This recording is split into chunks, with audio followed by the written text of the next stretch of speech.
India's banking sector is at an exciting phase as economy continues to grow. लेकिन 2024 में Nifty bank index ने सिर्फ 7% का gain दिखाया कंपेयर टू निफ्टी 50's 15.6%। इस गैप के बावजूद कई बैंक्स के फंडामेंटल्स स्ट्रॉन्ग है। आज हम बात करेंगे टॉप 5 बैंक्स की जो 2025 में आउट परफॉर्म कर सकते हैं उनके स्ट्रॉन्ग फाइनेंशियल ग्रोथ पोटेंशियल और स्ट्रैटेजीज की वजह से। सबसे पहला स्टॉक है उज्जीवन स्मॉल फाइनेंस बैंक। ये बैंक मेनली उन सेगमेंट्स को सर्व करता है जो फाइनेंशियली अनडिजर्व्ड है। इसका 70% loan book micro banking loans पे बेस्ड है और FY25 के लिए ये बैंक 20% एसेट ग्रोथ टारगेट कर रहा है। बैंक का फोकस सिक्योर्ड लोन्स को बढ़ाने पर है और अब ये यूनिवर्सल बैंकिंग लाइसेंस की तरफ मूव कर रहा है। Gold loans, mutual funds, housing loan और फिनटेक पार्टनरशिप पर काफी फोकस है। उज्जीवन बैंक का फाइनेंशियल्स काफी स्ट्रॉन्ग है। बैंक का net profit has grown at 45% CAGR in last 5 years. Its return on equity stands at solid 31% for the financial year 2024.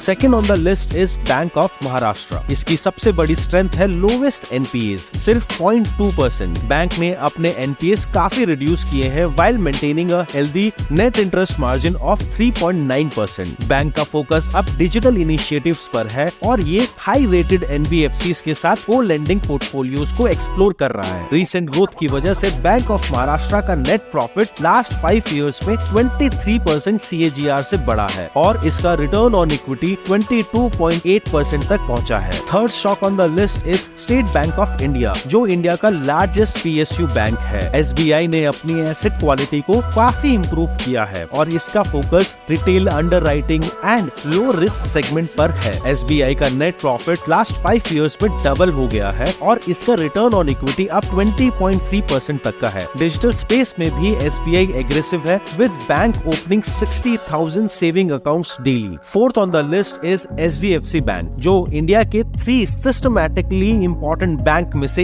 एक है। HDFC बैंक का 15% मार्केट शेयर है and has been a consistent performance growing at 20% annually for last 2 decades। Despite some short term issues long term outlook काफी strong है। Bank का focus अब net interest margins और profitability metrics को improve करने पर है। मर्जर के बाद HDFC बैंक और भी स्ट्रॉन्गर पोजीशन में है for growth. Last on our list is Kotak Mahindra bank जो एक मैसिव वैल्यू बाय है। अभी ये स्टॉक अपने 5 ईयर हिस्टोरिकल मीडियन PE से काफी बिलो ट्रेड कर रहा है। रिसेंटली स्टॉक अपने हाई से 10% नीचे है because of the Q2 results. Kotak is a 4th largest private bank by market cap. It's been at the forefront of digital banking with its 811 platform showing 40% growth in digital accounts. Kotak Mahindra ने 20% CAGR net profit growth record किया है over past 5 years और despite RBI restrictions earlier this year, bank ने अपने operations को streamline किया है